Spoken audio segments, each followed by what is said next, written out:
जय हिंद दोस्तों, स्वागत है आपका हमारे YouTube channel L N geography UGC NET JRF में। फ्रेंड, जैसा कि आप जानते हैं हम लोग सॉल्व कर रहे हैं एमसीक्यू को, और लास्ट क्लास में हमने 100 एमसीक्यू को देखा था जियोमॉर्फोलॉजी का। जियोमॉर्फोलॉजी के एमसीक्यू काफी अच्छे थे, जैसा कि आप लोगों का रिस्पॉन्स रहा, आप लोगों के कमेंट से मैं देख पा रहा हूँ कि जो जियोग्राफी में जो हम लोग एमसीक्यू किए हैं जियोमॉर्फोलॉजी का, वो काफी क्या रहा है, अच्छा रहा है। तो उसी क्रम में आज हम लोग आगे बढ़ते हैं और आज हम लोग बात करते हैं आपके क्लाइमेटोलॉजी की जो सेकंड यूनिट है। तो हम क्लाइमेटोलॉजी के मोस्ट 100 जो है इंपॉर्टेंट एमसीक्यू का क्या करने वाले हैं, देखने वाले हैं। तो चलिए स्टार्ट करते हैं और हम लोग देखते हैं आपके क्लाइमेटोलॉजी के जो 100 एमसीक्यू है, जो कि आपके एग्जाम पॉइंट ऑफ व्यू से क्या है, बहुत ही इंपॉर्टेंट है। ठीक है, आइए इसको हम लोग देखते हैं। इसमें पहला क्वेश्चन कह रहा है असर्शन और रीजन है, आपको बताना है कि असर्शन सही है या गलत है, रीजन सही है या गलत है, ये एक्सप्लेन कर रहा है या नहीं कर रहा है। कह रहा है कि evaporation from water bodies is greater than that of a land surface, यानी कह रहा है कि जो इवेपोरेशन है, वाष्पीकरण है, वो कहां पर वाटर बॉडी पे ज्यादा होता है इसकी तुलना में, स्थलीय भागों की तुलना में। कारण कह रहा है कि is not required to evaporate water, यानी जो है वाटर को इवेपोरेट करने में, वाष्पीकरण कराने में एनर्जी की आवश्यकता नहीं होती। तो आपको बताना है कि कौन सा सही है कौन सा गलत है, या दोनों सही है, व्याख्या कर रहे हैं कि नहीं कर रहे हैं। तो पहला स्टेटमेंट क्या है, पहला स्टेटमेंट बिल्कुल सही है कि जो इवेपोरेशन है वो क्या है, वाटर बॉडी यानी जलीय भाग पर क्या होता है, ज्यादा होता है, किसकी तुलना में, लैंड सरफेस की तुलना में। आप सभी लोग जानते हैं कि पूरे अर्थ का लगभग 71% क्या है, वाटर बॉडी है। तो जाहिर सी बात है कि क्या होगा कि जो वाटर बॉडी पे जो इवेपोरेशन होगा वो ज्यादा होगा। दूसरा कह रहा है energy is not required to evaporate water, यानी जो है वाटर को इवेपोरेट करने के लिए एनर्जी की आवश्यकता नहीं होती। ये बिल्कुल ही गलत है, क्योंकि अगर वाटर को आपको इवेपोरेट कराना है तो आपको हीट एनर्जी की आवश्यकता पड़ेगी, उसमें ऊर्जा की आवश्यकता पड़ेगी। तो कौन सा स्टेटमेंट सही है इसमें, A is true but R is क्या है, फॉल्स है। तो राइट आंसर इज सी। ठीक है, इसका सटीक आंसर क्या है, सी। अगला क्वेश्चन देखते हैं, ये है आपका दूसरा क्वेश्चन। दूसरा क्वेश्चन देखते हैं क्या कह रहा है।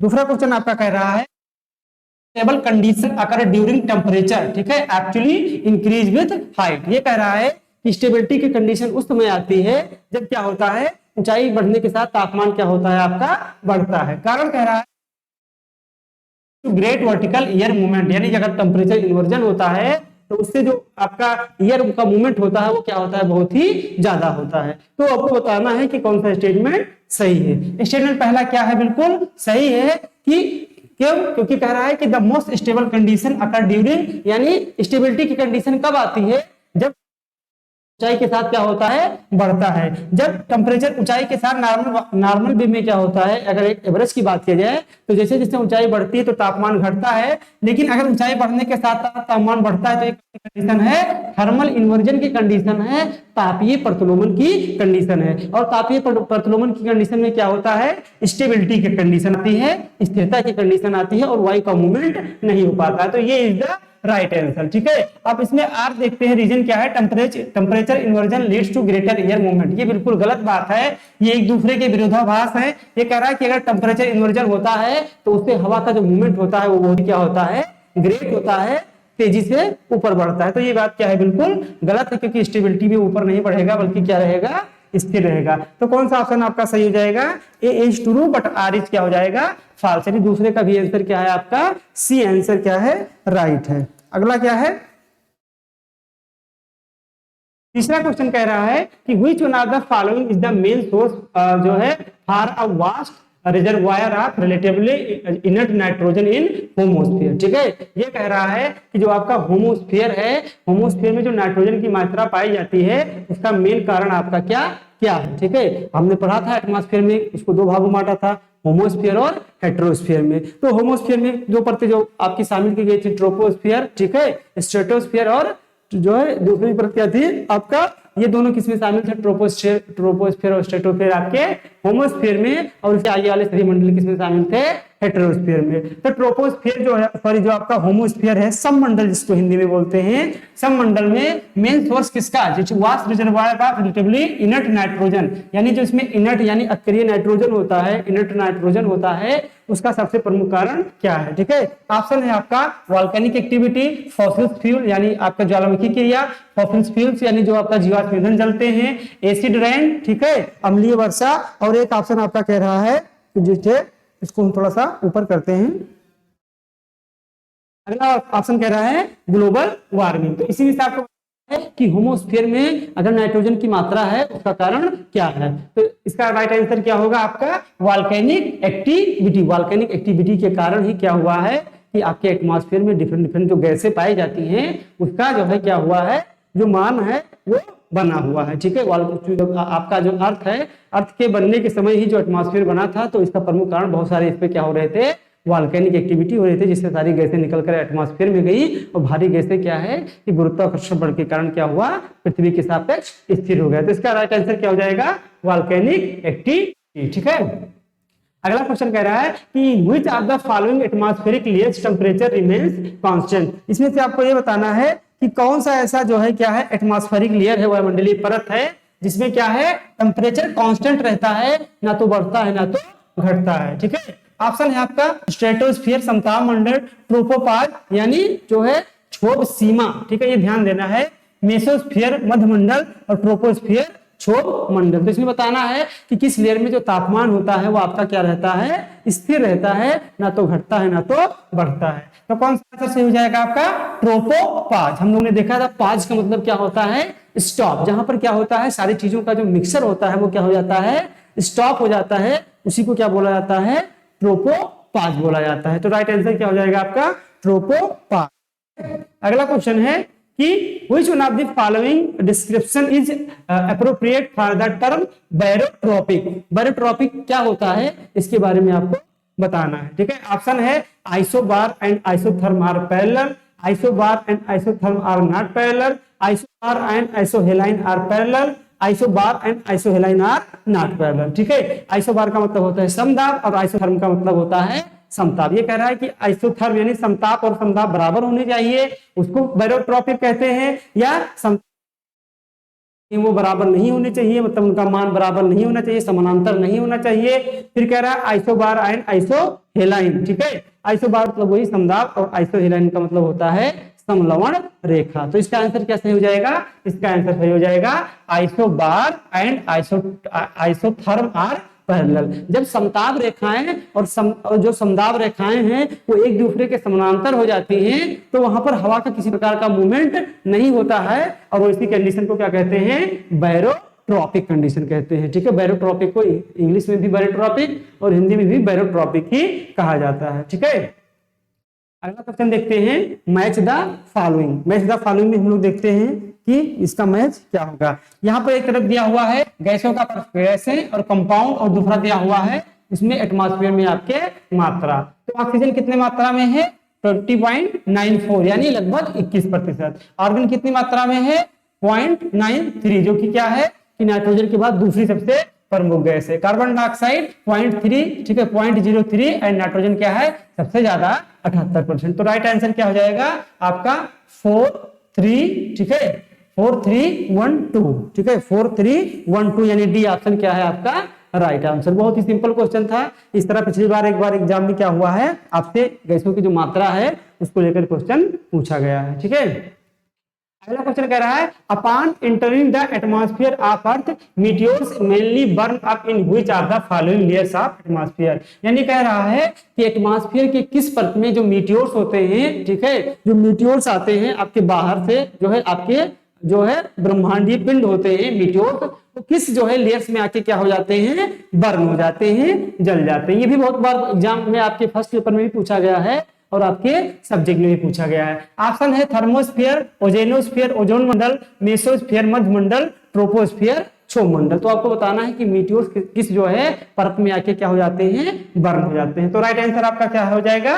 मेसोस्फीयर, यानी मध्य मंडल तक पहुंचते पहुंचते क्या होते हैं आपके जो मीटियोर्स होते हैं, ठीक है जो मीटियोर्स होते हैं वो क्या हो जाते हैं, बर्न हो जाते हैं, और इस प्रकार हमारी पृथ्वी से क्या करते हैं, हमारा एटमॉस्फेयर जो है रक्षा करता है। अगला है कि the tropopause is nothing but, यानी ये कह रहा है कि ट्रोपोपॉज क्या है। ठीक है, ट्रोपोपॉज के बारे में कौन सा स्टेटमेंट क्या है, सही है। ऑप्शन है a thermal boundary which separate troposphere from stratosphere. एक थर्मल बाउंड्री है, ये कह रहा है कि एक थर्मल बाउंड्री है जो क्या करता है कि सेपरेट करता है, अलग करता है किसको, ट्रोपोस्फियर जो कि आपके नीचे है और स्ट्रेटोस्फियर जो कि आपका समताप मंडल ऊपर है, इसके बीच में क्या है, एक बाउंड्री है। अगला कह रहा है कि अ terminology for the lower stratosphere, यह जो है कि जो लोअर स्ट्रेटोस्फियर है, निचला समताप मंडल है, उसके लिए एक शब्द प्रयोग किया गया है, उसी को क्या बोल दिया गया है, ट्रोपोस्फियर।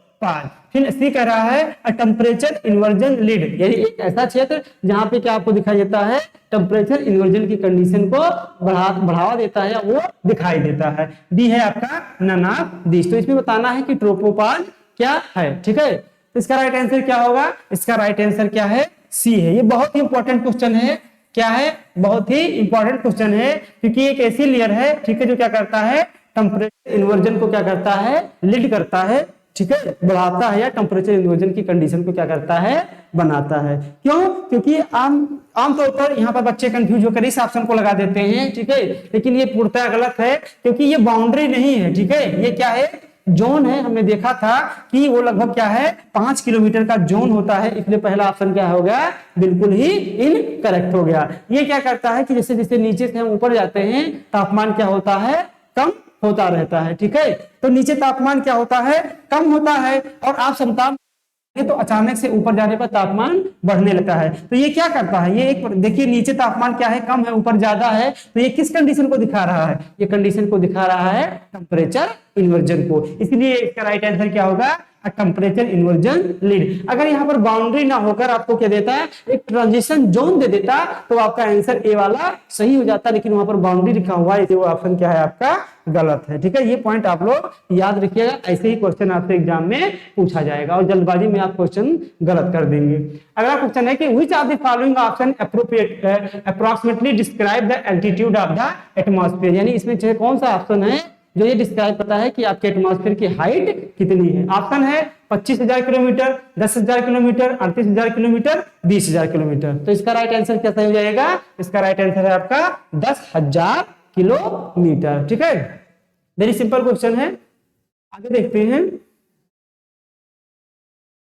ऐसा फॉलोइंग करना है, ये बहुत ही इंपॉर्टेंट है, ये पूछा जा सकता है आपके एग्जाम में। यहाँ पर दिया हुआ EMR स्पेक्ट्रल बैंड, और यहाँ पर दिया हुआ है वेवलेंथ, किसमें, माइक्रोन में, ठीक है। हम आपको ऑप्शन दिखा देते हैं, ये ऑप्शन एक बार में नहीं दिख रहा है, तो यहाँ पर क्या है, 4 ऑप्शन दिए हुए हैं, ठीक है। चलिए इसको हम लोग क्या करते हैं, मिलान करते हैं। विजुअल को आप लोग सभी लोग जानते हैं कि इसका रेंज क्या है, 0.4 से 0.7। अब आइए देखते हैं, ए का 4 तो हमको क्लियर हो गया, तो क्या ए का 4 किसी ऑप्शन में है या नहीं है, यानी ये देखिए एक ही में ऑप्शन में, तो आप ऐसे एलिमिनेट भी कर सकते हैं, तुरंत आके देख लिया तो हमें पता चल गया कि इसका ऑप्शन क्या है, 4, 3, 1, 2, ठीक है। एक ही ऑप्शन से हमको इसका आंसर पता चल गया। तो इस तरीके से आप लोग क्या कीजिएगा कि एग्जाम में एलिमिनेशन मेथड आपको खूब यूज करना है, ठीक है। चारों ऑप्शन की बात किया जाए तो बहुत ही जो है ऐसी सिचुएशन बनती है, बहुत सारे क्वेश्चन में हमको चारों ऑप्शन नहीं आते हैं, तो आप या तो कौन सा ऑप्शन सही है उससे, या तो कौन सा गलत है, अगर उसमें से किसी एक को पकड़ लेते हैं तो आपका काम हो। यहाँ पर क्या हो गया, ए का 4, ठीक है, बी का क्या हो गया 3, ठीक है, और सी का क्या हो गया 2, और डी का क्या हो गया 1, ठीक है। यानी जो विजिबल EMR है उसकी जो लंबाई है, जो आपका वेवलेंथ है वो 0.4 से 0.7 माइक्रोन तक है। अल्ट्रावायलेट का कितना है, 0.3 से 0.4 है। इंफ्रारेड का क्या है, 10 से इतना है, और थर्मल का क्या है, इतना। तो इसका राइट आंसर क्या हो जाएगा, 4, 3, ठीक है, और 2, 1, 4, 3, 2, 1। राइट आंसर क्या हो जाएगा इसका, D is the right answer. 4, 3, 1, 2 होगा, इसको आप लोग कट कर लीजिएगा, 4, 3, 1, 2, यानी ए का क्या हो जाएगा 4, ठीक है, 3, और इंफ्रारेड का क्या हो जाएगा इतना, और थर्मल का क्या हो जाएगा सबसे ज्यादा। अगर आपको ये नहीं याद करना है, आपको क्या याद करना है, EMR का जो हमने बताया था, जो है पहले क्या होगा, गामा रेज होगा, उसके बाद एक्सरे, ठीक है, उसके बाद क्या होता है अल्ट्रावायलेट, यानी अल्ट्रावायलेट इसमें क्या होगा सबसे का क्या हो जाएगा 2 हो जाएगा, ठीक है। अल्ट्रावायलेट का बी का 2 नहीं होगा, देखिए 4, 3, 1, 2, ठीक है। इसका ऑप्शन क्या सही है, 4, 3, 1, 2। आपको क्या करना है, EMR के वर्ड को याद करना। के बैंड से आप क्या कर सकते हैं, ये क्वेश्चन को इसको याद करने की जरूरत नहीं, आप आसानी से हल कर सकते हैं। सबसे जो छोटी वेवलेंथ होती है किसकी होती है, गामा की, X rays, ultraviolet, visible red, infrared, micro, radio. तो इस आप क्या कर सकते हैं, इसको आसानी से सेट कर सकते हैं। तो इसका राइट आंसर क्या है, इसका राइट आंसर है आपका डी, ठीक है, क्या सी, सॉरी, इसका राइट आंसर क्या है, सी, 4 3 1 2। अब आप लोग इसको अच्छे से मैच कर लीजिएगा, ठीक है। अगला क्वेश्चन क्या है कि इसको हम लोग देखते हैं,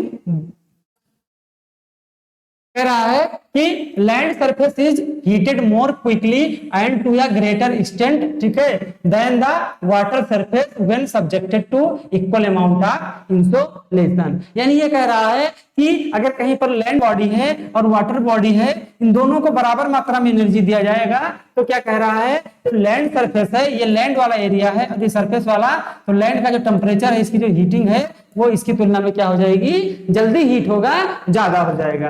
कारण कह रहा है कि the land is opaque while water is transparent to solar radiation, ठीक है, क्योंकि ये कह रहा है, कारण क्या बता रहा है कि लैंड क्या होता है, ठीक है, अपारदर्शी होता है, ओपेक होता है, यानी ज्यादा नीचे तक क्या होता है, लैंड में आपका जो इंसुलेशन है वो नहीं पहुंच पाता है, क्योंकि जो आपका वाटर बॉडी होता है, वाटर बॉडी में जो इंसुलेशन की जो किरणें होती है सूर्य की, वो लगभग 100 मीटर तक की गहराई तक चली जाती है, इसलिए ये क्या होता है, जल्दी गर्म हो जाता है। तो ये भी क्या है, ए भी राइट है और आर भी सही है। दोनों को क्या कर रहा है, एक्सप्लेन भी कर रहा है। कारण यही है, ठीक है, क्या है, इंसुलेशन बहुत कम मात्रा में नीचे पहुंच पाता है और ज्यादा हो जाता है, ठीक है, एक कारण ये है। और दूसरा कारण एक और आपका क्या है कि जो आपकी लैंड की स्पेसिफिक हीट कैपेसिटी होती है बहुत ही कम होती है, किसकी तुलना में, वाटर की तुलना में, जिसके कारण क्या होता है कि आपका लैंड का टेम्परेचर जो है जो वाटर बॉडी होता है उसकी तुलना में तेजी से बढ़ जाता है। तो इसका राइट आंसर क्या हो जाएगा, बोथ ही and R true and R is correct explanation of A, यानी दोनों सही है और उसको क्या कर रहा है, एक्सप्लेन भी कर रहा है, ठीक है। अगला क्वेश्चन कह रहा है कि a place located at a high altitude generally experience, ठीक है, then low elevation place in a adjoining valley। यानी कोई कह रहा है कि कोई एक वैली के पास कोई एक क्या है, आपका प्लेस है, जो जिसमें वो प्लेस का जो सबसे ऊंचा भाग है, ठीक है, वो क्या करता है, ये कह रहा है कि जो उसका हाई एल्टीट्यूड है, ठीक है, ज्यादा एक्सपीरियंस करेगा किसके, इंसुलेशन या जो भी आगे देखा जाएगा, किसकी तुलना में, जो वैली है उसके निचला भाग है। यानी अगर कोई पर्वतीय क्षेत्र है तो पर्वतीय क्षेत्र का जो ऊपरी वाला हिस्सा है वो ज्यादा, ठीक है, एक्सपीरियंस करेगा इंसुलेशन के मामले में, टेम्परेचर के मामले में, इसकी तुलना में आपका जो आपका जो माउंटेन है उसकी जो निचली सतह है, जो उसका जड़ है, उसकी तुलना में, ठीक है। तो क्या ज्यादा जो है या कम करेगा, तो इसमें ऑप्शन दिया हुआ है a greater daily temperature range. दोनों में कह रहा है कि जो टॉप पॉइंट है, जो लोवेस्ट पॉइंट है, उसमें जो है डेली क्या होगा, ग्रेटर डेली टेम्परेचर रेंज, यानी जिसमें जो रेंज की बात किया जाए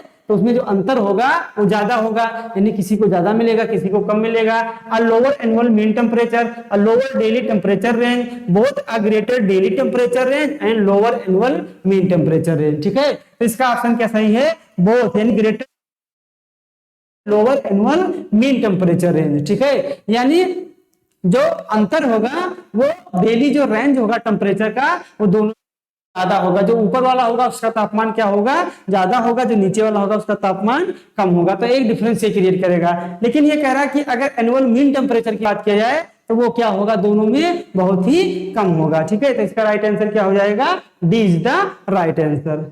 13 नंबर क्वेश्चन कह रहा है Which one of the following represent a source of atmospheric energy। ये कह रहा है कि जो आपका एटमॉस्फेयर है उसकी एनर्जी का प्रमुख फोर्स क्या है, स्रोत क्या है, ठीक है। ऑप्शन दिया हुआ है इंफ्रारेड रेडिएशन एमिटेड डाउनवर्ड। पहला ऑप्शन कह रहा है कि जो बादल होते हैं, बादल की निचली जो बादल होते हैं, ठीक है, तो इस बादल से क्या होता है कि इंफ्रारेड क्या होता है, निचले भागों में निकलता है, इसलिए जो है क्या होता है, आपको एटमॉस्फेयर को एनर्जी मिलती है। बी कह रहा है visible radiation scattered upward into the space, यानी कह रहा है कि जो इंसुलेशन आता है उसमें जो विजिबल रेंज के स्पेक्ट्रम बैंड होता है उसमें क्या होता है, स्कैटरिंग हो जाती है और वो सब स्पेस में चले जाते हैं, इसलिए एटमॉस्फेयर का टेम्परेचर बढ़ जाता है। सी है लेटेंट हीट रिलीज, यानी जो हवा उठती है और कंडेंसेशन के बाद जो लेटेंट हीट रिलीज होता है उससे एटमॉस्फेयर गर्म होता है। डी है albedo of the earth and atmosphere, यानी अर्थ का जो एल्बिडो है, एटमॉस्फेयर का जो एल्बिडो है उससे गर्म होता है। तो आपको बताना है कि किससे आपका एटमॉस्फेयर गर्म होता है। हम लोग पढ़ रहे थे एटमॉस्फेयर, तो हमने देखा था कि आपके एटमॉस्फेयर को सबसे अधिक जो एनर्जी मिल रही है वो किससे मिल रही है, अर्थ से जाने वाले लॉन्ग टेरेस्ट्रियल रेडिएशन से, ठीक है। लॉन्ग वेव के फॉर्म में जो टेरेस्ट्रियल रेडिएशन होता है उससे मिल रही है, लेकिन इसमें से कोई ऑप्शन ऐसा नहीं है जो टेरेस्ट्रियल रेडिएशन का होगा, ठीक है। तो इसका सटीक आंसर क्या है, लेटेंट हीट। क्यों? क्योंकि जो लेटेंट हीट रिलीज होता है उसकी एनर्जी से अभी आपका एटमॉस्फेयर क्या होता है, हीट प्राप्त करता है। हम लोगों ने इसको अच्छे से देखा था। और बाकी अगर आप बात करें एल्बिडो की, तो आपको पता है कि एल्बिडो का मतलब होता है जिस फॉर्म में आया उसी फॉर्म में वापस हो गया, तो वो उसका पृथ्वी के टेम्परेचर बढ़ाने में, एटमॉस्फेयर के कुल टेम्परेचर बढ़ाने में किसी प्रकार का योगदान नहीं है, ठीक है। ये कह रहे हैं विजिबल रेडिएशन जब वो स्कैटर होकर स्पेस में चली जाएंगी तो भी उसका कोई मतलब नहीं है।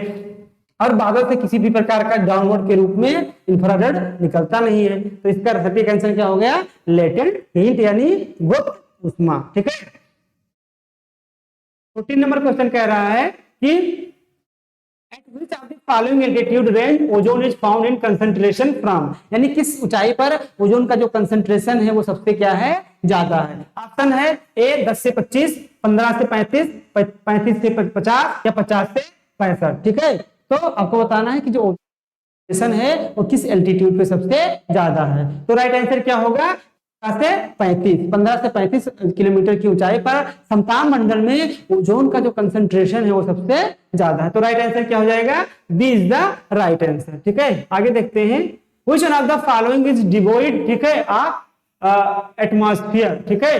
Which one of the following is devoid, हाँ ये कह रहा है कि जो आपका एटमॉस्फेयर है, वायुमंडल है, उसमें से जो है किसके बारे में कह रहा है कि इसमें से जो चारों ऑप्शन दिया गया है वो एटमॉस्फेयर से आपके क्या है, संबंधित है, ठीक है। ऑप्शन क्या है आपका, मेसोस्फीयर, ठीक है, स्ट्रेटोस्फीयर, मैग्नेटोस्फीयर एंड थर्मोस्फीयर, ठीक है। इसमें ये देना चाहिए कि which one of the following is, ठीक है, ये नॉट रिलेटेड होना चाहिए। इसको आप लोग करेक्ट कर लीजिएगा कि निम्नलिखित में से कौन सा क्या है आपका एटमॉस्फेयर से रिलेटेड नहीं है, ये होना चाहिए यहाँ पर। इसको आप लोग करेक्ट कर लीजिएगा।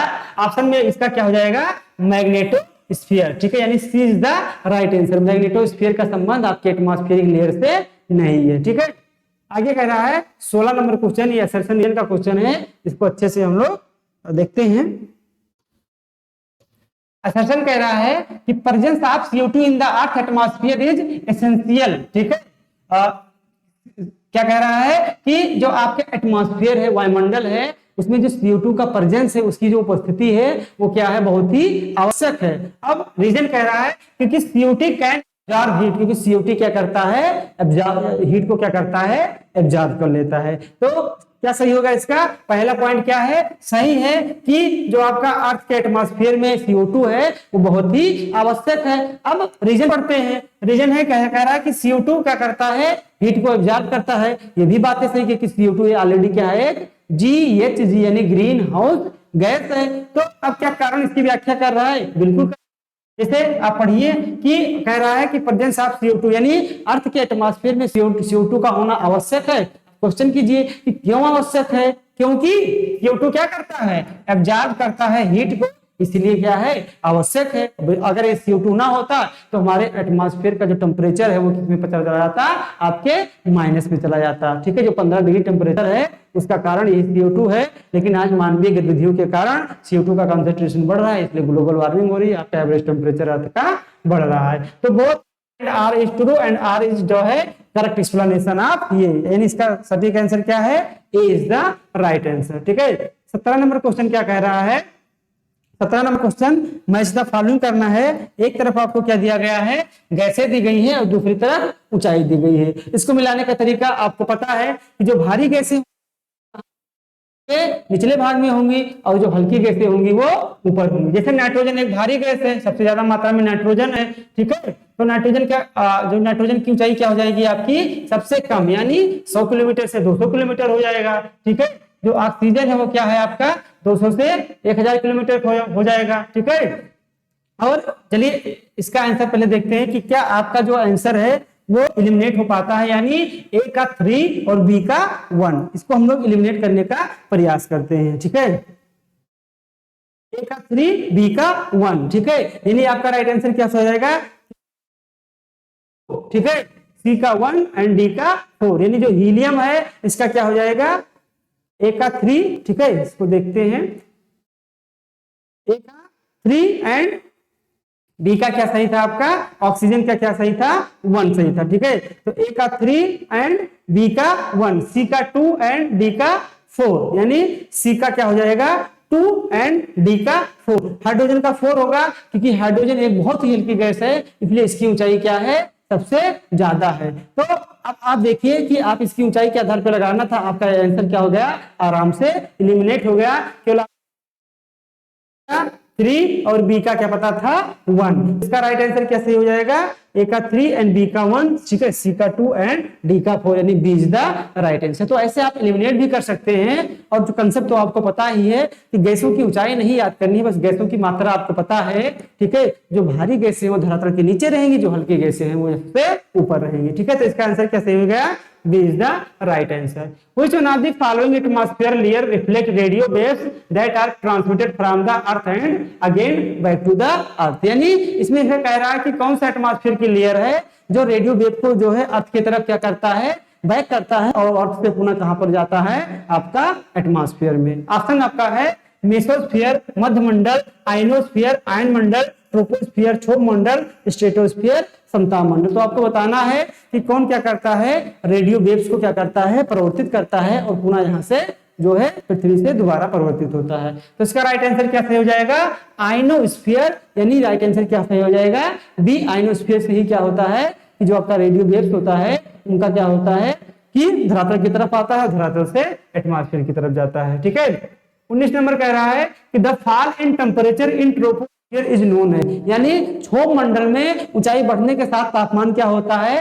कम होता है। तो उसको किस टर्म के साथ क्या करते हैं? हम एक शब्द में उसको क्या नाम देते हैं? ऑप्शन है एडियाबेटिक रेट, यानी एडियाबेटिक दर से वो कम होता है, उसको एडियाबेटिक रेट बोलते हैं।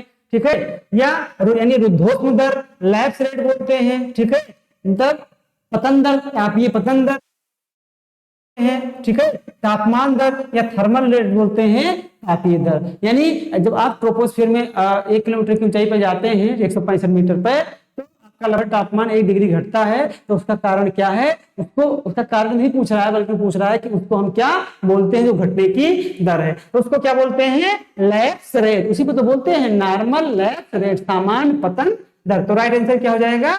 B is the right answer. ठीक है, अगला क्वेश्चन कह रहा है 20 नंबर, ये बहुत ही क्या है आपके एग्जाम पॉइंट ऑफ व्यू से बहुत ही इंपॉर्टेंट क्वेश्चन है, इसको हम लोग देखते हैं। कह रहा है कि land surface is heated more quickly and to greater extent then the water surface when subject to an equal amount is of insolation. इसको आप बना लीजिएगा, इंसोलेशन। ये कह रहा है कि जो आपका लैंड सरफेस है, अगर लैंड सरफेस और वाटर बॉडी दोनों को इक्वल मात्रा में एनर्जी दी जाए तो लैंड सरफेस होता है वो जल्दी क्या हो जाता है? हीट हो जाता है। तो बात बिल्कुल क्या है? सही है, ए क्या है? ये करेक्ट है। रीजन कह रहा है कि the specific heat of land is more than, ठीक है, किससे? वाटर से। ठीक है, क्या है? More than water. तो ये कह रहा है कि जो स्पेसिफिक हीट होती है लैंड की, वो वाटर से ज्यादा होती है, जो कि बिल्कुल क्या है? सरासर गलत बात है। क्योंकि जो स्पेसिफिक हीट का मतलब क्या होता है कि किसी वस्तु के 1 डिग्री मैटर के पदार्थ के 1 डिग्री तापमान को बढ़ाने के लिए कितनी एनर्जी की आवश्यकता होती है। तो अगर आपको वाटर को 1 डिग्री तापमान बढ़ाना है, आपको एनर्जी कितना देनी पड़ेगी?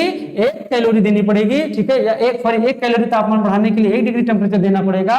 वहीं पर 1 डिग्री अगर आपको टेम्परेचर बढ़ाना है अर्थ का, ठीक है, यानी वाटर लैंड का बढ़ाना है, तो इसको 1 डिग्री तो है, एक जो कैलोरी का कम से कम 1/2 ही कैलोरी में क्या हो जाता है? 1 डिग्री तापमान बढ़ जाता है। यानी ये क्या करता है कि ये इसकी स्पेसिफिक हीट की कैपेसिटी है, इसकी जो होल्ड करने की कैपेसिटी है जल की, वो ज्यादा है और ये होल्ड नहीं कर पाता। जो भी मिला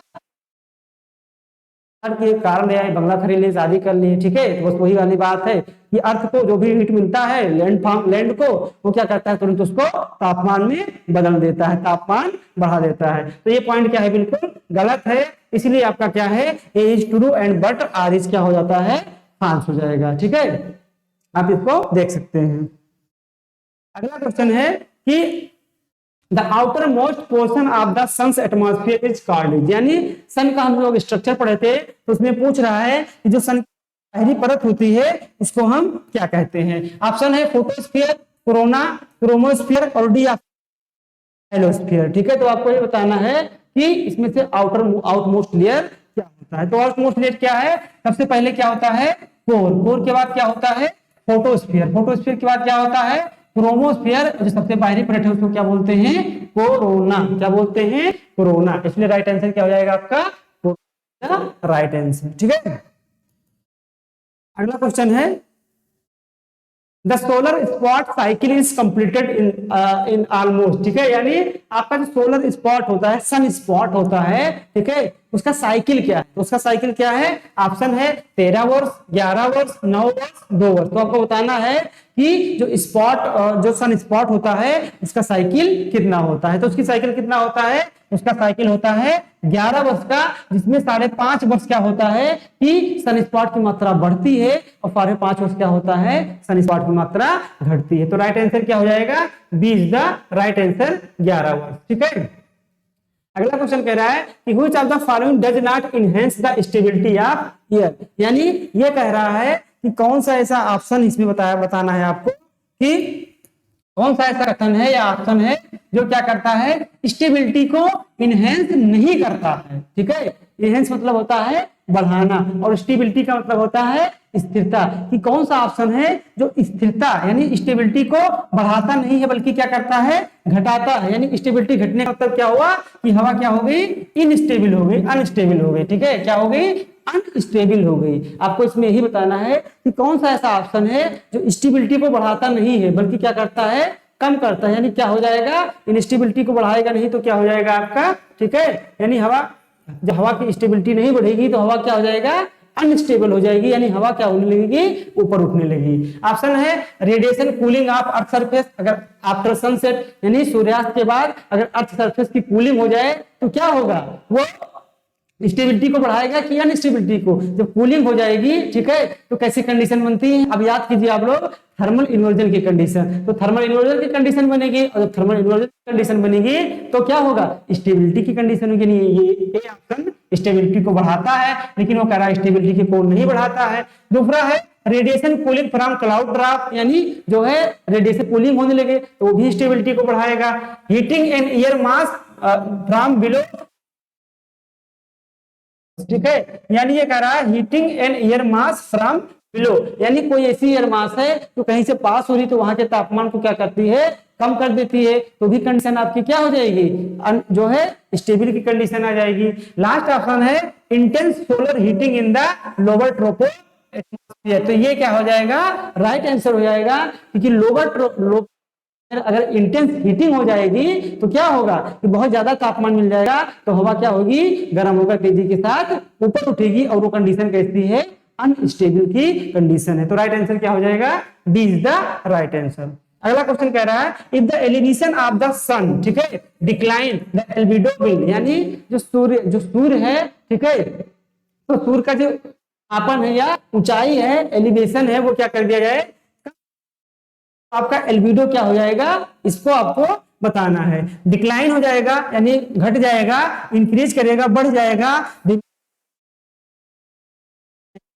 ठीक है, यानी ये कह रहा है कि अगर सन की ऊंचाई को कम कर दिया जाए, ठीक है, तो आपका क्या होगा कि जो एल्बिडो है बढ़ जाएगा। कि जैसे जैसे अगर ऊंचाई कम करने का मतलब है ये अर्थ है, अर्थ से इतना दूरी पे है तो और इसको क्या कर दें पास में ले आए तो क्या होगा कि जो एल्बिडो है वो तुरंत क्या हो जाएगा आपका बढ़ जाएगा। ठीक है,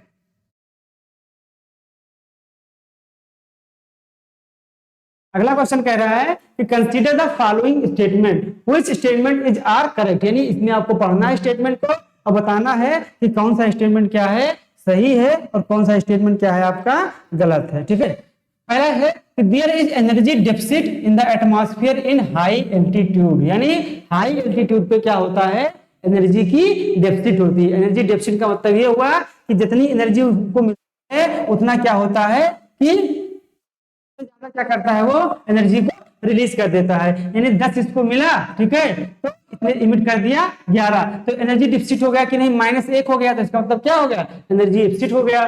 दूसरा कह रहा है कि the energy deficit is fulfilled by oceanic circumstances only, यानी जो आपका एनर्जी डिफिसिट होता है उसको केवल, यहाँ पर लिखा हुआ है ओनली क्या करती है, ओशियनिक जो करंट्स होती हैं वही क्या करती हैं, फुलफिल करती है। तीसरा कह रहा है energy surplus is created when amount solar insolation is more than amount of terrestrial radiation, ठीक है, तो आपको बताना है, ये तीसरा कह रहा है कि एनर्जी सरप्लस तब होता है जब सोलर इंसोलेशन ज्यादा होता है यानी 10 हो गया, लेकिन जो टेरेस्ट्रियल रेडिएशन होता है वो कम होता है यानी 5 गया, तो 10 आया 5 गया, तो 5 क्या हो गया, ये प्लस में है, तो ये क्या हो गया, एनर्जी सरप्लस हो गया, ठीक है। ऑप्शन है 1 2 3, आपको बताना है कि कौन सा स्टेटमेंट सही है। तो इसका पहला आंसर है, ये क्या है, ये पहला क्या है, बिल्कुल राइट आंसर है, क्योंकि हाई एल्टीट्यूड पे क्या होता है, जितनी एनर्जी मिलती नहीं उससे ज्यादा क्या हो जाती है, वापस हो जाती है, तो वो क्या होती है,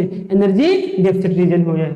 ये दूसरा है, बिल्कुल गलत है कि केवल एनर्जी जो डेफिसिट होता है उसकी पूर्ति केवल जो है जो आपके क्या होती है ओशियनिक करंट्स होती है वही नहीं करता है, बल्कि कौन करता है, आपका जो विंड फ्लो करता है वो भी करता है, ठीक है। तीसरा क्या है, ये भी बिल्कुल सही है, अभी आपने देखा कि अगर इंसोलेशन ज्यादा आ रहा है और टेरेस्ट्रियल रेडिएशन कम हो रहा है तो एनर्जी क्या है, सरप्लस है, तो राइट आंसर आपका क्या हो जाएगा 1 और 3, यानी D is the right answer, ठीक है। अगला क्या है, अगला हम लोग देखते हैं 26 नंबर क्वेश्चन। 26 नंबर क्वेश्चन क्या कह रहा है कि Which of the following does not affect albedo, यानी इसमें से कौन सा ऐसा ऑप्शन है जो एल्बिडो को अफेक्ट नहीं करता है। आइए देखते हैं। पहला है nature of the surface smooth या रफ, तो ये तो मैटर करता ही है, अगर स्मूथ है तो एल्बिडो ज्यादा होगा, अगर रफ है तो एल्बिडो, वो कह रहा था कौन सा अफेक्ट नहीं करता है, तो ये तो भैया बिल्कुल करता है। दूसरा एंगल ऑफ इंसिडेंस ऑफ सनरे, ये भी जैसे जैसे एंगल हम जाते हैं बढ़ता जाता है एल्बिडो का मान क्या होता जाता है कि एल्बिडो कहां पर ये कह रहा है कि एंगल ऑफ इंसिडेंस ऑफ सन, यानी पृथ्वी और जो सूर्य की किरणें हैं उसके बीच जो सापेक्ष कोण होता है उस पर भी आपका एल्बिडो निर्भर करता है कि अगर जो है वर्टिकल पड़ेगी किरणें तो क्या होगा, एल्बिडो ज्यादा होगा, अगर तिरछी पड़ेगी तो एल्बिडो कम होगा। तीसरा है क्लाउड कवर, क्लाउड कवर भी क्या करता है कि आपके एल्बिडो को बताता है, अगर क्लाउड कवर अच्छा कवर है क्लाउड का, ठीक है, मान लीजिए कि हिम से बने हुए क्लाउड हैं तो एल्बिडो ज्यादा होगा, अन्यथा एल्बिडो कम होगा। तो इसमें कहा रहा था कि कौन सा एल्बिडो को अफेक्ट नहीं करता है, इसमें तीनों ऑप्शन है वो क्या करते हैं, एल्बिडो को इफेक्ट करते हैं, इसलिए इसका ऑप्शन क्या सही हो जाएगा, ऑल ऑफ दीज, यानी ये तीनों क्या हैं, तीनों की तीनों सही नहीं है, यानी तीनों से क्या होता है, अफेक्ट होता है, और आपसे पूछा था कि कौन सा अफेक्ट नहीं करता है, तो राइट आंसर क्या हो जाएगा, D is the right answer, ठीक है। 27 क्वेश्चन क्या कह रहा है, 27 नंबर क्वेश्चन कह रहा है आपसे कि ट्रोपोस्फियर इज, ठीक है, weather sphere of the atmosphere, यानी जो आपका ट्रोपोस्फियर है क्षोमंडल है उसको किस नाम से हम जानते हैं, वेदर स्फीयर के नाम से जानते हैं, मौसम मंडल के नाम से जानते हैं। कारण कह रहा है there is occurs temperature inversion across the tropopause, ठीक है, ट्रोपोपॉज पे क्या हो रहा है, हो रहा है, तो आपको बताना है कि कौन सा सही है कौन सा गलत है, एक्सप्लेन करेगा या नहीं करेगा, ठीक है। ए में क्या है, ए में क्या है, ए बी दोनों सही है, एक्सप्लेनेशन भी कर रहा है। बी में क्या है, ए सही, ए और बी दोनों सही है लेकिन एक्सप्लेन नहीं कर रहा है। सी में ओनली ये सही है और डी में ओनली बी सही है, ठीक है, तो यही आपको बताना है। तो ये क्या है कि ट्रोपोस्फियर को हम वेदर स्फीयर कह सकते हैं क्योंकि आपको पता है कि क्षोमंडल में ही सारी मौसमी घटनाएं होती हैं। दूसरा कह रहा है कि there occurs temperature inversion across the tropopause, अभी हम लोगों ने देखा था कि ट्रोपोपॉज के ऊपर जाने पर क्या होता है कि उसके ऊपर क्या होगा, तापमान बढ़ेगा, नीचे तापमान जो है कम रहता है, इसलिए जो है क्या करता है, टेम्परेचर इन्वर्जन की कंडीशन को बताता है, ठीक है। तो ए भी सही है, बी सही है, लेकिन ए और बी में किसी प्रकार का संबंध हमें देखने को नहीं है, ठीक है, क्योंकि वो दूसरी बात कह रहा है। राइट आंसर क्या हो जाएगा, बी, ए एंड बी दोनों सही है लेकिन एक्सप्लेनेशन नहीं कर रहा है, ठीक है। अगला क्वेश्चन 28 कह रहा है, 28 को मिलाना है, हम लोग इसको देखते हैं। एक तरफ दिया हुआ है लेयर्स और दूसरी तरफ दिया हुआ है इसकी विशेषता क्या है। ट्रोपोपाज की विशेषता क्या है आपको ये बताना है, ठीक है। तो ये क्या है, ये ट्रांजिशन, देखिए यहाँ पर दिया हुआ है अच्छा शब्द, ये क्या है, ट्रांजिशन है ट्रोपोस्फियर और स्ट्रेटोस्फियर के बीच में। स्ट्रेटोस्फियर क्या है, स्ट्रेटोस्फियर में आपके ओजोन है, ठीक है, इसकी विशेषता ये है। ये क्या है, आइनोस्फियर, ठीक है। आइनोस्फियर की विशेषता क्या है कि यहाँ पर क्या होता है आपका अरोरा बोरियालिस और अरोरा ऑस्ट्रालिस की घटना होती है। और एक्सोस्फीयर में क्या होता है, ये एक्सोस्फीयर क्या है, आपके एटमॉस्फेयर की सबसे बाहरी लेयर है। तो इसका ऑप्शन हो जाएगा 4132, ठीक है, 4132 इज द राइट आंसर। तो 4123 कहां पर दिया हुआ है, यानी 4132 यानी D is the right answer, ठीक है। अगला क्वेश्चन कह रहा है, ये इंपॉर्टेंट क्वेश्चन है आपके एग्जाम पॉइंट ऑफ व्यू से, तो इसको आप लोग अच्छे से ध्यान दीजिए। ये कह रहा है कि एंटीट्रेड क्या होती है, ठीक है, आपको ये बताना है एंटीट्रेड क्या होती है। ऑप्शन है आपका westerly of the upper atmosphere, यानी ऊपरी क्षोभमंडल में, ऊपरी जो है ट्रोपोस्फियर में जो वेस्टर्ली चलती है, या westerly near the earth surface, यानी जो अर्थ पे वेस्टर्ली चलती है, यानी पछुआ पौनी चलती है। वाकर सर्कुलेशन को हम एंटी ट्रेड कहते हैं। या variation in the trade winds near the earth surface, यानी जो आपका अर्थ सरफेस के नजदीक क्या होता है कि वेरिएशन आता है, कभी ज्यादा हो जाती है कभी कम हो जाती है, क्या आपकी जो ट्रेड विंड्स होती हैं व्यापारिक पौने, उसको बोलते हैं एंटी ट्रेड। एंटी ट्रेड का मतलब क्या होता है, जो ट्रेड, जैसे ये ट्रेड विंड चल रही है, अगर इसके विपरीत दिशा में कोई हवा चलती है तो उसको क्या कहते हैं, एंटी ट्रेड कहते हैं। तो ये कंफर्म है, ठीक है, हम लोग में देखे थे एयर प्रेशर में और विंड वाले चैप्टर में कि अगर धरातल पे कोई हवा, ठीक है, ये और ये लो प्रेशर से इस दिशा में चल रही है, तो ये जरूरी है, ये कंफर्म है कि इसके ऊपर हवा का जो हवा का दिशा होगी वो इस रूप में होगी, यहाँ पर हाई प्रेशर होगा और यहाँ पर क्या होगा, लो प्रेशर होगा। ये अर्थ पे हो रहा है, ये एटमॉस्फेयर में हो रहा है। तो एंटी ट्रेड, तो एंटी ट्रेड का मतलब जो ट्रेड के अपोजिट चले, तो आपकी ट्रेड विंड क्या होती है कि आपकी जो है ट्रेड विंड 30 डिग्री से लेकर 0 डिग्री की तरफ, उत्तर नॉर्थ ईस्ट से साउथ वेस्ट की तरफ चलती है, ठीक है, और साउथ में भी क्या चलती है, इस दिशा में चलती है। तो ये ट्रेड विंड हो गया, इसकी दिशा ही इस तरह होती है, जस्ट इसके ऊपर क्षोभमंडल में एक हवा चलती है, उसकी दिशा क्या होगी, इस तरह होगी, ठीक है। तो ये इस तरह की हवा जो चलती है इस दिशा से, वो क्या है आपकी, वो वेस्टर्ली है, क्योंकि वेस्टर्ली की दिशा क्या होती है आपकी, अगर देखा जाए, ठीक है, तो इसकी दिशा क्या होगी, जो है अगर ये देखा जाए तो ये क्या है, साउथ वेस्ट से नॉर्थ ईस्ट, इसी दिशा में तो आपकी क्या चलती है, ठीक है। ये आपकी अगर साउथ वाला देखा जाए तो वेस्टर्ली चलती है, तो ये क्या होती है, ये होती है westerly of the upper atmosphere. जो अपर एटमॉस्फेयर में जो वेस्टर्ली चलती है उसी को क्या बोलते हैं, एंटी ट्रेड विंड्स बोलते हैं, ठीक है। तो राइट आंसर क्या हो जाएगा आपका, ए इज द राइट आंसर। यहाँ पर बादल दिए गए हैं, अब आपको बादल को क्या करना है, बताना है कि इसका सीक्वेंस ऊपर से नीचे कैसा सही है। Identify the correct sequence of cloud formation in ascending order. Ascending का मतलब क्या हुआ, बढ़ते क्रम, यानी धरातल से आपको ऊपर बताना है कि कौन सा बादल क्रम होगा। पहले में है क्यूमुलस, स्ट्रेटस, सिरोस्ट्रेटस, एल्टोस्ट्रेटस, एल्टोक्यूमुलस, स्ट्रेटस, क्यूमुलस, सिरोस्ट्रेटस, स्ट्रेटस, क्यूमुलस, एल्टोक्यूमुलस, सिरोस्ट्रेटस, क्यूमुलस, स्ट्रेटस, एल्टोक्यूमुलस, सिरोस्ट्रेटस, ठीक है।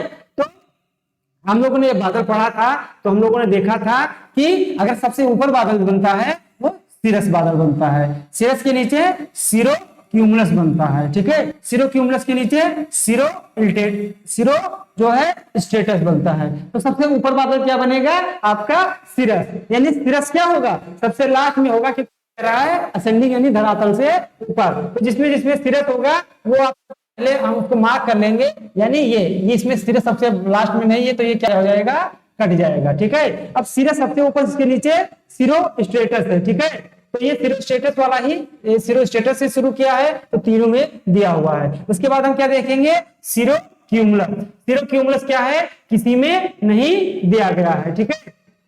हम लोगों ने इसके बाद क्या देखा था, एल्टो स्ट्रेटस देखा था, ठीक है। सबसे ऊपर जो बनना था वो क्या था आपका, कि एल्टोक्यूमुलस, और नीचे क्या था उसके, एल्टो स्ट्रेटस। तो इसके बाद में जो नीचे से ऊपर जाएंगे तो दूसरा एल्टो क्यूमुलस, यानी ये वाला ऑप्शन क्या हो गया आपका, कट गया, केवल बचा यही दो, क्योंकि इसमें भी एल्टो क्यूमुलस है और इसमें भी क्या है, एल्टो क्यूमुलस है। अब कह रहा है कि इसमें आपको ऑप्शन चूज करना है कि सबसे नीचे क्या होगा, तो आपको पता है कि सबसे नीचे जो बादल बनता है वो कौन सा होता है, स्ट्रेटस बादल होता है, इसलिए ये ऑप्शन खारिज हो जाएगा और राइट आंसर आपका क्या हो जाएगा, C is the right answer. इसको आप आसानी से एलिमिनेट कर सकते हैं, आपको क्रम याद करने की जरूरत नहीं है, क्योंकि आपको सबसे निचला बादल क्या होता है, वो आपका होता है स्ट्रेटस क्लाउड। ठीक है, तो राइट आंसर क्या हो जाएगा, स्ट्रेटस, क्यूमुलस, एल्टो क्यूमुलस और सिरस, यानी सी इज द राइट आंसर। ठीक है, अगला कह रहा है कि which one of the following is required calories of heat to increase temperature by 10 degree. ठीक है, 1 ग्राम वाटर, यानी 1 ग्राम वाटर का तापमान अगर आपको 10 डिग्री बढ़ाना है तो क्या करेंगे आप, उसको कितना एनर्जी प्रोवाइड करेंगे। ठीक है, तो जैसा कि अभी हमने डिस्कस किया था कि जो वाटर होता है, वाटर में 1 डिग्री टेम्परेचर बढ़ाने के लिए उसको कितनी ऊर्जा की आवश्यकता होती है, 1 कैलोरी। तो अगर आप 10 डिग्री तापमान बढ़ाएंगे वाटर का, तो आपको कितनी ऊर्जा की आवश्यकता पड़ेगी, 10 कैलोरी। तो ऑप्शन क्या हो जाएगा आपका, b is the right answer, 10 calorie इसका उत्तर सही हो जाएगा। ठीक है,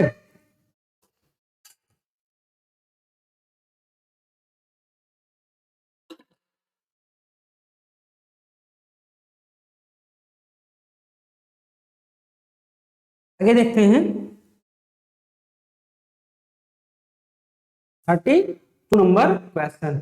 ये क्या है, असर्शन एंड रीजन का क्वेश्चन है, बहुत इंपॉर्टेंट है, ये आपके एग्जाम पॉइंट ऑफ व्यू से बहुत ही महत्वपूर्ण क्वेश्चन है। इसको हम लोग देखते हैं। ये कह रहा है, असर्शन कह रहा है कि ड्यूरिंग इक्विनॉक्स का मतलब होता है विषुवत की स्थिति, यानी 21 मार्च और 23 सितंबर, जब सूर्य की किरणें कहां पर पड़ती हैं, इक्वेटर पर लंबवत पड़ती हैं। तो कह रहा था जब इक्विनॉक्स की कंडीशन होती है तो the length of day light is 12 hour 12 hour everywhere on the earth, यानी जब इक्विनॉक्स की स्थिति होती है, विषुवत की स्थिति होती है, तो पूरे पृथ्वी पर क्या होता है, 12 घंटे का जो है दिन होगा और 12 घंटे की रात होगी। कारण कह रहा है क्योंकि the circle of illumination passes directly throughout the poles, thus dividing the lines of latitude in the middle। ठीक है, ये कह रहा है कि जो सर्किल है इल्यूमिनेशन का, ठीक है, जो प्रकाशित भाग का, वो पास होता है किससे, पोल से पास होता है, और इस प्रकार ये पूरे अर्थ को क्या करता है, जो लेटीट्यूड है उसको क्या करता है, मिडिल भागों में डिवाइड करता है, बराबर भागों में डिवाइड करता है। तो क्या है कि बिल्कुल बात सही है, क्योंकि आपका 21 मार्च और 23 सितंबर को सन वर्टिकल होता है कहां पर, आपके यहां पर इक्वेटर पर, और इस प्रकार इससे जो पड़ने वाली किरणें हैं सभी जगहों पर क्या है, ये सिद्धांतिक रूप से तो सही नहीं है कि 12 घंटे का होता है, लेकिन अगर मैथमेटिकली देखा जाए तो यहाँ पर जब ये लंबवत रहती हैं तो पूरे अर्थ पे जो है जो दिन और रात होता है वो क्या होता है, 12 घंटे का दिन होगा और 12 घंटे की क्या होगी, रात होगी। यानी दोनों ऑप्शन सही है और क्या कर रहा है, करेक्ट एक्सप्लेनेशन है आपका ए का। तो ये आपके एग्जाम पॉइंट ऑफ व्यू से बहुत ही इंपॉर्टेंट है, इसको आपको क्या करना है, तैयार रखना है। ठीक है, अगला है, ये कह रहा है असर्शन रीजन का क्वेश्चन है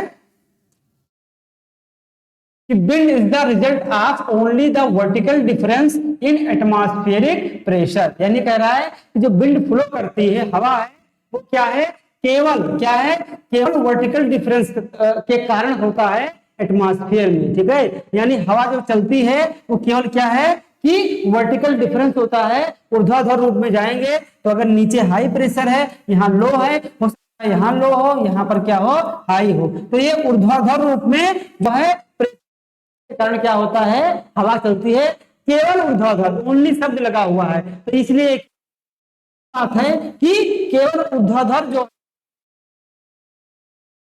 है, ठीक है, उसके कारण आपका जो ये है हवा नहीं चलती है, बल्कि क्षैतिजीय रूप में, अगर यहाँ पर हाई प्रेशर, यहाँ लो है, या यहाँ लो है, यहाँ हाई है, तो उसके कारण भी क्या होता है, आपकी हवा मूव करती है। तो ये हो गया आपका बिल्कुल गलत बात है। Attempt to balance inequality in air pressure, ये कह रहा है विंड का ये नेचर होता है कि वो क्या करती हैं, जो एयर प्रेशर में क्या होता है कि इनइक्वालिटी होती है। मान लीजिए यहाँ पर हाई प्रेशर है, यहाँ पर लो प्रेशर है, तो इस प्रेशर को क्या करती है, वो बैलेंस करती है, इसलिए मूव करती है। तो ये बात बिल्कुल क्या है, सही है।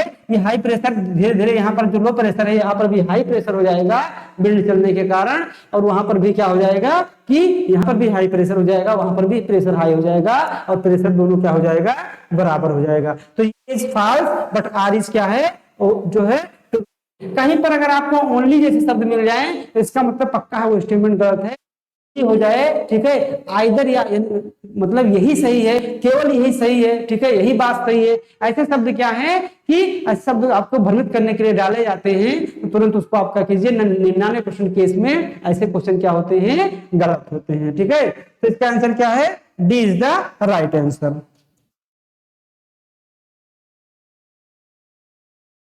यहां पर भी सेशन रीजन का एक और क्वेश्चन है, इसको देखते हैं। कह रहा है कि the low moisture content in air lead to formation of towering star cloud, यानी ये कह रहा है कि हवा में अगर लो मॉइस्चर का कंटेंट है तो वो क्या बनाता है, टावरिंग क्लाउड बनाता है, बहुत ऊंचाई तक के बादल बनते हैं। तो क्या ये बात सही है, बिल्कुल बात गलत है। कि जब हवा में मॉइस्चर ही नहीं रहेगा तो टावरिंग क्लाउड कैसे बनेंगे। इसलिए जो टावरिंग क्लाउड बनते हैं वो जनरली आप देखेंगे इक्वेटर रीजन में बनते हैं, कि हवा उठती रहती है, वहां पर नमी उसके पास ज्यादा होती है, ठीक है। कंडेंसेशन होने के बाद क्या रिलीज होता है, जो है लेटेंट हीट रिलीज होता है, पुनः ऊपर जाते हैं, पूरा ठंडी होती है, और इस प्रकार टावरिंग क्लाउड बनते हैं। तो ये बात तो बिल्कुल क्या है आपकी गलत है कि लो मॉइस्चर कंटेंट है तो उससे टावरिंग क्लाउड बनेंगे। The energy transfer from equator to poles take place through evaporation and condensation, ये कह रहा है कि जो आपका एनर्जी का ट्रांसफर होता है इक्वेटर से पोल की तरफ में, वो किसके थ्रू होता है, आपके इवेपोरेशन के थ्रू होता है और कंडेंसेशन के थ्रू होता है। तो ये बात क्या है, सही है। इक्वेटर रीजन में क्या होता है कि इवेपोरेशन बहुत ज्यादा होता है, और हम लोगों ने प्रेशर बेल्ट में देखा था कि जो आपके जो विंड की है, जो ग्लोबल विंड है, मॉइस्चर को इक्वेटर रीजन से जो है पोल की तरफ ले जाती है, और पोल से क्या करती है, इक्वेटर की तरफ लाती है। इस प्रकार जो तापमान में बैलेंस होता है, या जो मॉइस्चर में बैलेंस होता, जो इनबैलेंस होता है, वो बैलेंस हो जाता है। तो पहला ऑप्शन इसका गलत है, A is false but R is क्या है, ट्रू है, ठीक है।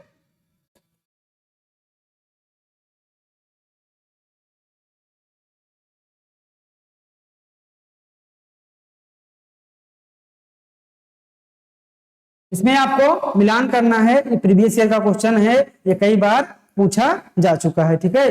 तो आइए इसको हम लोग देखते हैं कि इसका आंसर क्या सही होगा। इधर दिया हुआ है वर्षा की बूंदे, उसका प्रकार वर्षा की बूंदों का, और इधर दिया हुआ है उनका जो वेलोसिटी है ऊपर से नीचे गिरने की, ठीक है। तो जो लार्ज रेन ड्रॉप होंगी वो क्या होंगी, वो आपका होगा जो है सबसे बड़ा क्या है, लार्ज है, तो सबसे बड़ा क्या हो जाएगा आपका, एक का 2, ठीक है।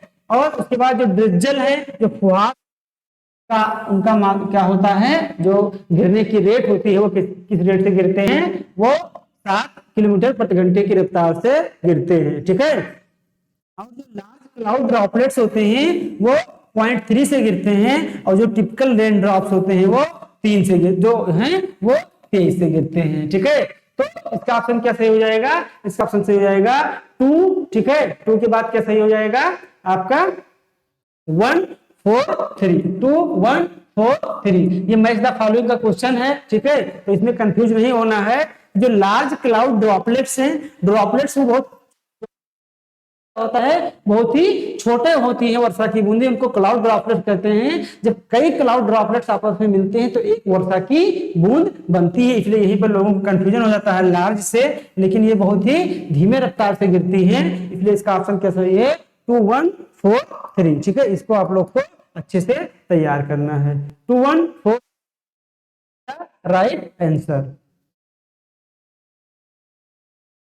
अगला क्वेश्चन है, ये भी आपके एग्जाम पॉइंट ऑफ व्यू से क्या है, काफी इंपॉर्टेंट है।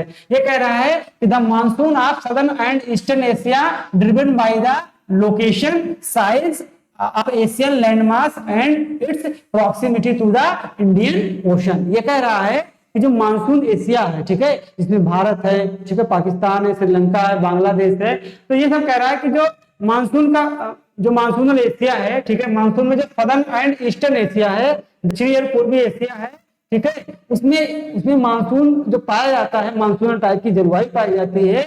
उसका कारण ये है कि इसकी लोकेशन ऐसी है ठीक है, बहुत अच्छी है।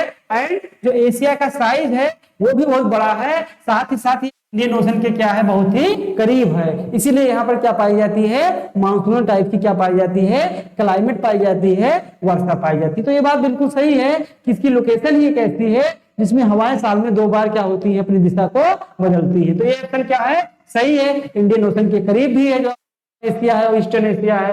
कारण कह रहा है कि the wind and presence pattern in the upper are associated with generation of monsoon flow, यानी ये जो विंड और अपर एटमॉस्फेयर में वही कारण बनता है किसके, जनरेशन का, मानसून विंड के, मानसून फ्लो के। तो ठीक है, ये भी बात क्या है, बिल्कुल सही है, लेकिन ये किसी भी प्रकार से एक्सप्लेनेशन नहीं कर रहा है, वो अलग स्टेटमेंट है और ये अलग स्टेटमेंट है। क्योंकि जो कारण कह रहा है कि जो मानसून का पैटर्न बनता है वो यही कारण है कि इसके ऊपरी भाग में क्या होता है कि विशेष प्रकार की हवा चलती है जिसका नाम क्या है आपका ईस्टर्ली, जो है क्या है आपका, जो चलता है यहाँ पर, जो हम लोगों ने जो है जेट स्ट्रीम पढ़ते समय देखा था, यहाँ पर ईस्टर्ली जेट स्ट्रीम चलती है जो कारण बनता है किसके, मानसून के तेज या कमी में। तो ये ऑप्शन इसका दोनों सही है, लेकिन इसमें किसी प्रकार का संबंध नहीं है, ठीक है, इसलिए एक्सप्लेन एक दूसरे को नहीं कर रहे हैं।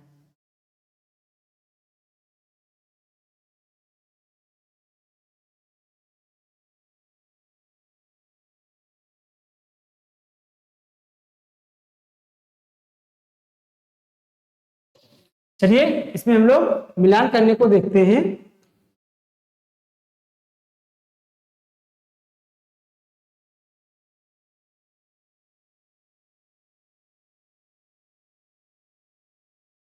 इसमें कह रहा है इधर कुछ फोर्स दिए गए हैं और इधर उसका सोर्स दिया गया है, ठीक है, जिसे कोरियालिस। तो कोरियालिस फोर्स किसके कारण बनता है, तो आपको पता है कि अर्थ के रोटेशन के कारण कोरियालिस फोर्स की उत्पत्ति होती है, ठीक है।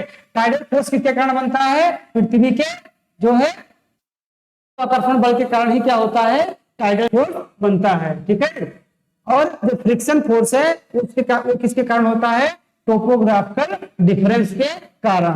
टोपोग्राफिकल डिफरेंस का मतलब ये हुआ कि कहीं पर टोपोग्राफी आपकी बहुत ही स्मूथ है, कहीं पर क्या है, बहुत ही रफ टोपोग्राफी है। तो स्मूथ है तो यहाँ पर क्या होगा कि आपका फ्रिक्शन फोर्स कम काम करेगा, लेकिन जहां पर रफ सतह है वहां पर फ्रिक्शन फोर्स बहुत काम करेगा।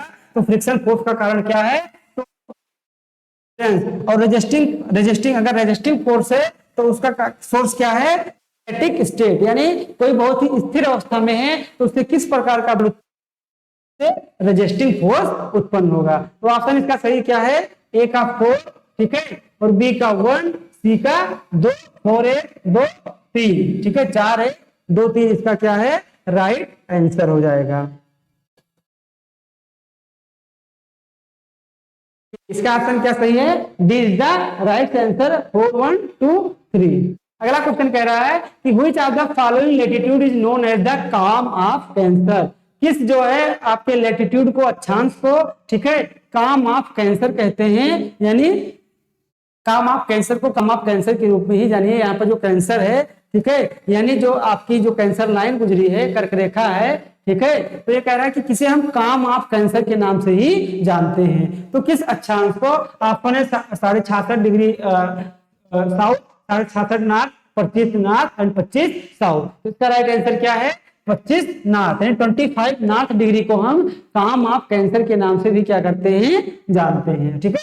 अगला क्वेश्चन है, ice crystal theory related to precipitation was postulated by, यानी जो हिम क्रिस्टल सिद्धांत है किससे, वर्षा से संबंधित जो हिम क्रिस्टल सिद्धांत दिया गया था, ठीक है, आइस क्रिस्टल थ्योरी थी, हिम क्रिस्टल सिद्धांत वो किसने दिया है। ऑप्शन है आपका मयूर, ठीक है, मूर, डार्विन, बर्गरान या बोबेन। तो इसका राइट आंसर क्या है, टी बर्गरान। टी बर्गरान ने क्या दिया था, वर्षा से संबंधित आइस क्रिस्टल थ्योरी दिया था, जबकि बोबेन महोदय ने क्या दिया था, वर्षा से संबंधित, प्रेसिपिटेशन से संबंधित कौन सी थ्योरी, कोलिजन थ्योरी दिया था, टकराव सिद्धांत दिया था। तो राइट आंसर क्या हो जाएगा, C is the right answer.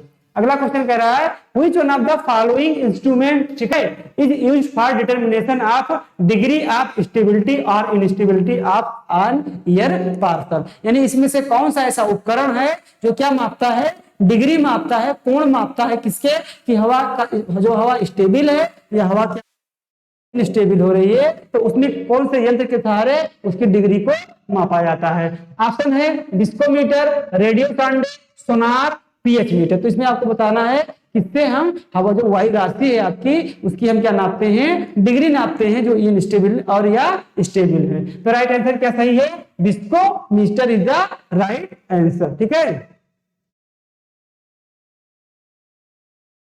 ये क्वेश्चन देखते हैं, ये इंपॉर्टेंट क्वेश्चन है, कई बार आपके एग्जाम में पूछा गया है। कह रहा है कि Antarctica is constantly snow covered, ठीक है, but receive less than 8 centimetre annual precipitation. ये कह रहा है कि जो आपका अंटार्कटिका है, ठीक है, वो क्या है, कॉन्स्टेंटली लगातार क्या है, स्नो कवर्ड से ढका हुआ है। लेकिन अगर वर्षा की बात किया जाए तो वहां मात्र वर्षा अगर पाई जो होती है हर साल वो 8 सेंटीमीटर से भी कम होती है। तो ये बात क्या है, बिल्कुल सही है कि अंटार्कटिका में वर्षा बहुत कम होती है और ऑलरेडी जो हमेशा वो क्या है कि फ्रीज जोन में रहता है, हमेशा बर्फ से ढका रहता है। दूसरा ऑप्शन है कांस्टेंट स्पीडी विंड ब्लो इन अंटार्कटिका, यानी अंटार्कटिका में कॉन्स्टेंटली क्या चलती रहती हैं, बहुत तेज हवाएं चलती रहती हैं। तो ये भी बात क्या है, सही है। लेकिन ये किसी प्रकार का एक्सप्लेनेशन नहीं है कि अगर कहा जाए कि अंटार्कटिका में 8 सेंटीमीटर से कम वर्षा क्यों होती है, तो उसका कारण क्या है कि वहां पर लगातार हवाएं चलती है, तो कारण है नहीं।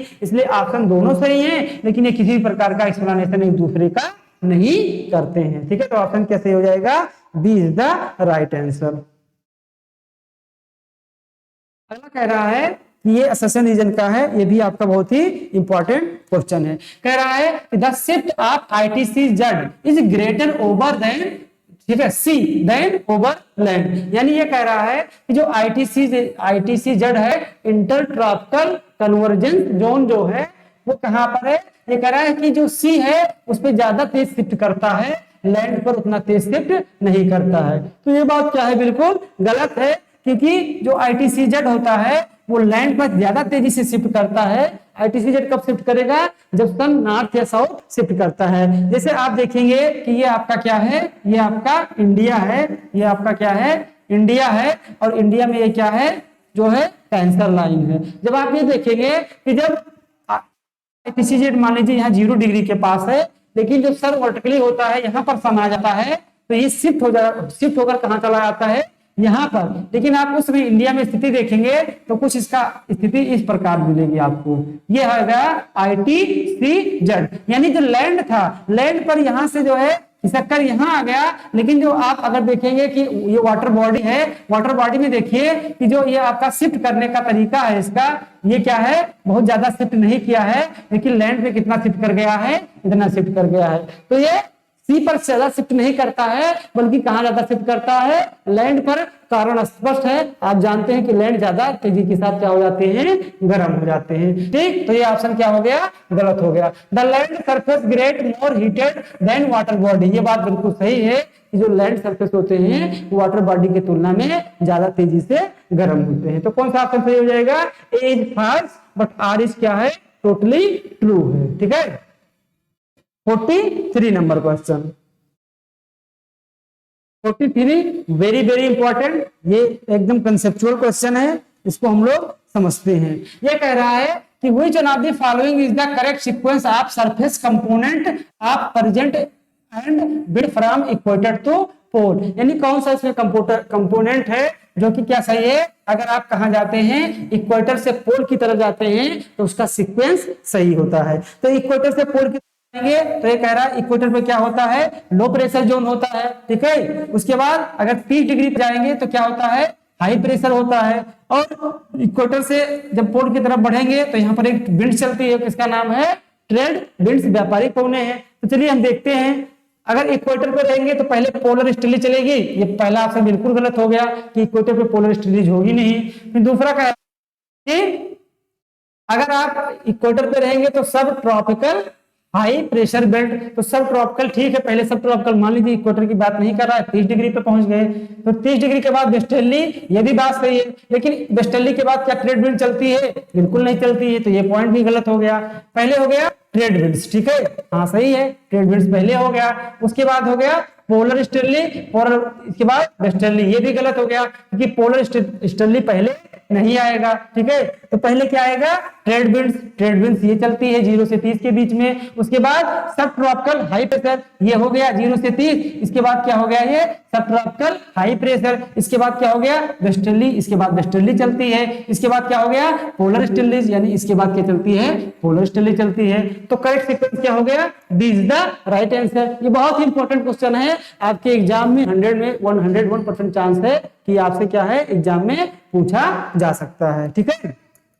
आगे क्या है, 44 नंबर क्वेश्चन, ये असर्शन है, रीजन का है, ये भी आपके एग्जाम में क्या है, बहुत ही महत्वपूर्ण क्वेश्चन है। ये कह रहा है above 1000 metre altitude most wind flow are geostrophic or near geostrophic occurs. ये कह रहा है कि जो 1000 मीटर की ऊंचाई पे हवाएं चलती हैं, उन्हें उस विंड को लगभग क्या कहते हैं, हम जियोस्ट्रॉफिक विंड कहते हैं। जियोस्ट्रॉफिक विंड आप लोगों को पता है कि जब क्या हो जाएगा, कोरियालिस फोर्स एयर प्रेशर के, तो उस विंड को क्या बोलते हैं, जियोस्ट्रॉफिक विंड्स बोलते हैं, ठीक है। तो ये बात क्या है, बिल्कुल सही है कि 1000 मीटर की ऊंचाई पर जो विंड्स होती है उनको हम जियोस्ट्रॉफिक विंड कहते हैं। The friction layer of air atmosphere extend to only about 1000 metre above the ground. यानी ये कह रहा है कि ऐसा होता है क्योंकि जो एटमॉस्फेयर में जो आपका क्या होता है, फ्रिक्शन होता है, ठीक है, वो केवल 1000 मीटर तक ही क्या होता है, एक्सटेंड होता है। तो 1000 मीटर तक जाते फ्रिक्शन होता है, वो क्या हो जाता है, लगभग खत्म हो जाता है। इसलिए 1000 मीटर की ऊंचाई पे क्या चलती है, जियोस्ट्रॉफिक विंड। यानी जो है आर दोनों ट्रू है एंड उसको क्या कर रहा है, एक्सप्लेनेशन भी कर रहा है, एक्सप्लेन भी कर रहा है। तो राइट आंसर क्या हो जाएगा, A is the right answer, ठीक है। अगला है 45, ये कह रहा है कि which one of the following isotherm for the average temperature of the warmest month is generally accepted as equator ward edge of the tundra climate। ये कह रहा है कि कौन सा इसमें से आइसोथर्म है, समताप रेखा है, औसत समताप रेखा है, जो टुंड्रा रीजन में क्या होता है, सबसे गर्म महीने को प्रदर्शित करता है, वो इक्वेटर की तरफ बढ़ता है, ठीक है। तो इसका सटीक आंसर क्या है, 10 डिग्री। तो 10 आइसोथर्म है वो क्या करता है, वही क्या दिखाता है कि जो टुंड्रा रीजन है, टुंड्रा रीजन में सबसे जो टैगा के बाद टुंड्रा में अगर सबसे ज्यादा तापमान देखा जाए गर्मी में, तो बहुत है तो कितना हो पाता है, 10 डिग्री हो पाता है। इसलिए इसका सटीक आंसर क्या है, 10 डिग्री, यानी 10 डिग्री राइट आंसर है, ठीक है। एक और असर्शन रीजन का हम क्वेश्चन देखते हैं, ये बहुत ही इंपॉर्टेंट है, इसको हम लोग देखते हैं। कह रहा है कि the sub polar low of southern hemisphere is nearly continuous, ठीक है। यानी जो आपका सब पोलर है, लो प्रेशर जोन है, सब पोलर लो प्रेशर कैसा है हेमिस्फीयर में, ये क्या है, नियरली कंटीन्यूअस है, यानी ये लगातार हमेशा लगभग क्या रहता है, सतत रहता है। जो सदर्न हेमिस्फीयर में क्या है, सब पोलर है, यानी 0 से क्या है 30 और 30 से 60, ठीक है। 60 जो रीजन है 60 डिग्री साउथ वाला है, ये वाला जो ये कैसी पेटी है, ये सब पोलर जो है लो प्रेशर जोन है। तो ये लगभग क्या रहता है, सतत रहता है। ये बात बिल्कुल क्या है, सही है, कंटिन्यूअस रहता है, क्योंकि सदर्न हेमिस्फीयर में वाटर बॉडी क्या है, लगभग 81% एरिया पे वाटर बॉडी है और 20% एरिया पे क्या है, आपका स्थल है। तो जहां पर वाटर बॉडी ज्यादा रहती है, तो अभी आपने देखा था कि ITCZ क्या है, वाटर बॉडी पे ज्यादा फिक्स, मतलब खिसकता नहीं बल्कि क्या रहता है, फिक्स रहता है। तो ये पॉइंट क्या है, बिल्कुल सही है। दूसरा कह रहा है कि the land mass in the northern hemisphere is more than southern hemisphere, ठीक है। तो ये बात भी बिल्कुल क्या है, सही है कि जो लैंड मास है वो नॉर्थ हेमिस्फीयर में ज्यादा है साउथ हेमिस्फीयर की तुलना में। लेकिन ये दूसरा स्टेटमेंट है, ये दूसरा है, व्याख्या बिल्कुल नहीं कहेगा, क्योंकि ये कह रहा है कि नॉर्दर्न हेमिस्फीयर में ज्यादा है, सदर्न में कम है, ठीक है। इसलिए क्या हो रहा है कि ये लगभग सतत है, ऐसा नहीं है, सदर्न में कम है, नॉर्दर्न में ज्यादा है कहता, ठीक है। तो आपकी बात ये क्या करता है, एक्सप्लेन करता है, इसलिए ये और भी दोनों सही है, इस प्रकार का एक्सप्लेनेशन नहीं कर रहा है। तो इसका आंसर क्या हो जाएगा, ए एंड आर दोनों सही है और करेक्ट एक्सप्लेन, लेकिन सॉरी ए एंड आर दोनों सही है, लेकिन उसको जो है एक्सप्लेन नहीं कर रहा है, इसको आप नहीं बना लीजिए, थोड़ा मिसप्रिंट हुआ है, ठीक है। अगला क्वेश्चन कह रहा है कि the trade winds are predominantly easterly, यानी जो ट्रेड विंड्स होती हैं वो कैसी होती हैं, स्टर्ली होती हैं। ठीक है, तो आइए देखते हैं। तो जो आपका ट्रेड विंड्स है वो कहाँ चलती हैं, वो आपके 30 डिग्री से 0 डिग्री के मध्य चलती हैं। चाहे आप इस तरह चलाइए नॉर्थ में या साउथ में, इस तरीके से चलाइए, तो ये लगभग लगभग क्या है, ईस्टर्ली है, क्योंकि ईस्ट से किधर चलती हैं, वेस्ट की तरफ चलती हैं। तो राइट आंसर, ठीक है, ये आपका बिल्कुल सही है। कारण कह रहा है कि an easterly winds blow from west to east, बिल्कुल बात गलत है, क्योंकि अगर वो ईस्टर्ली है तो वेस्ट से ईस्ट नहीं बल्कि ईस्ट से वेस्ट चलेगी। तो इसका आंसर क्या हो जाएगा, A is true but R is हार। सामान्य सी बात है, हवा जिस दिशा से चलती है उसी से उसको देखते हैं। अगर पछुआ पवन है तो पश्चिम से चलेगी, अगर उत्तर वाली पवन है तो उत्तर से चलेगी। ठीक है, इसमें कह रहा है, इसलिए वो क्या है, ऑप्शन रॉन्ग है।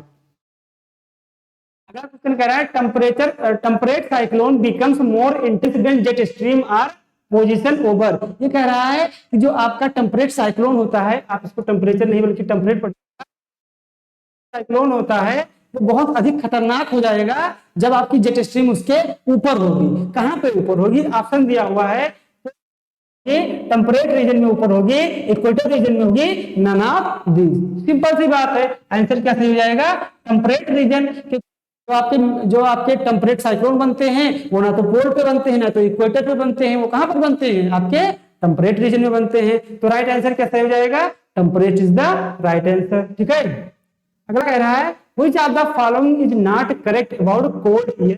ठीक है, कह रहा है कि कोल्ड ईयर मास के बारे में क्या सही नहीं है। ठीक है, क्या सही नहीं है, नाट वाला जो चश्मा है इसको आप लोग हमेशा पहने रहा करिए। ठीक है, कह रहा है कि लो टेम्परेचर होता है, तो ये बात बिल्कुल सही है, तो ये तो हो नहीं सकता। कह रहा है लो स्पेसिफिक ह्यूमिडिटी होती है। ठीक है, क्या होता है कि अगर कोल्ड एयर मास है तो ह्यूमिडिटी क्या होगी, इसमें लो होगी कि हाई होगी। अगला कह रहा है लो स्टेबिलिटी, कह रहा है कि लो स्टेबिलिटी है, तो लो स्टेबिलिटी तो बिल्कुल नहीं होती है। ठीक है, कि जो आपका जो ठंडी एयर मास है उसकी स्टेबिलिटी क्या होगी, ज्यादा होगी, क्योंकि वो नीचे आने की प्रवृत्ति करेगी, और आपकी स्पेसिफिक ह्यूमिडिटी भी क्या होगी, आपकी कम होगी। ठीक है, ये कह रहा है लो स्पेसिफिक ह्यूमिडिटी, लो टेम्परेचर। तो टेम्परेचर तो आपका बिल्कुल क्या है, अगर कोल्ड एयर मास है तो बिल्कुल सही बात है कि कम होगा। ठीक है, लो स्टेबिलिटी होगी, लेकिन जिसमें कह रहा है कि लो स्पेसिफिक ह्यूमिडिटी, ये बताइए कि क्या होगा कि नहीं होगा। अगर आपकी हवा ठंडी है तो उसमें स्पेसिफिक ह्यूमिडिटी क्या होगी, लो होगी या ज्यादा होगी। ठीक है, तो बिल्कुल वही बात है कि इसमें जो ये कह रहा है कि जो स्पेसिफिक ह्यूमिडिटी होती है वो लो होती है, ये बात बिल्कुल क्या है, सही है। ठीक है, तो इसमें से कह रहा था कि कौन सी which of the following is not correct about cold air, cold air mass के बारे में क्या इसमें से सही नहीं, इसमें कौन सा सही नहीं है, ये वाला ए एंड सी। ठीक है, इसमें क्या हो जाएगा, ए एंड सी सही नहीं है। जबकि जो लो स्पेसिफिक ह्यूमिडिटी है, भाई ठंडी अगर हवा है तो उसमें स्पेसिफिक ह्यूमिडिटी क्या होगी, कम होगी। तो इसका ऑप्शन क्या सही हो जाएगा, A and C is the right answer. ठीक है, 50 नंबर क्वेश्चन देखते हैं। The halo phenomena is associated with, यानी जो हैलो प्रभाव होता है, हम लोगों ने पढ़ा था बादल के समय कि सूर्य के चारों ओर या चंद्रमा के चारों ओर क्या हो जाता है, हैलो प्रभाव हो जाता है। इसका कारण क्या है। ठीक है, ऑप्शन है एल्टोक्यूमुलस, सिरोनिम्बस, ठीक है, सिरोस्टेटस या बैनर क्लाउड। आपको बताना है कि इसके कारण क्या होता है कि सूर्य चंद्रमा के चारों तरफ हैलो इफेक्ट बन जाता है। तो किसके कारण बनता है, सिरोस्टेटस। राइट आंसर क्या हो जाएगा, C is the right answer. सिरोस्टेटस के कारण ही क्या होता है कि सूर्य चंद्रमा के चारों ओर हैलो इफेक्ट बन जाता है। ठीक है, तो आज तक यही हम लोग 50 क्वेश्चन देख लिए हैं। 50 क्वेश्चन हम अगले नेक्स्ट वीडियो में देखेंगे। ठीक है, क्वेश्चन कैसे लगा आप लोग कमेंट करके जरूर बताइए। जिस भी ऑप्शन में आपको अगर प्रॉब्लम हो रही है तो भी आप कमेंट करके बताइए, या आपको कोई आंसर आपको गलत लग रहा है तो उसको आप भेजिए, हम उसको अच्छे से देखकर आपको अगले क्लास में उसको एक्सप्लेन करेंगे कि ह्यूमन एरर हो सकता है। इसको हम क्वेश्चन को लाने से पहले इस पर बहुत हम काम करते हैं, ऐसा आंसर बनाते हैं कि ये गलत ना हो, फिर भी ह्यूमन एरर हो सकता है। तो आप लोग कमेंट करके जरूर बताइएगा। क्वेश्चन कैसे लगा आप लोग जरूर बताइएगा। मिलते हैं अपने नेक्स्ट वीडियो के साथ। All the best.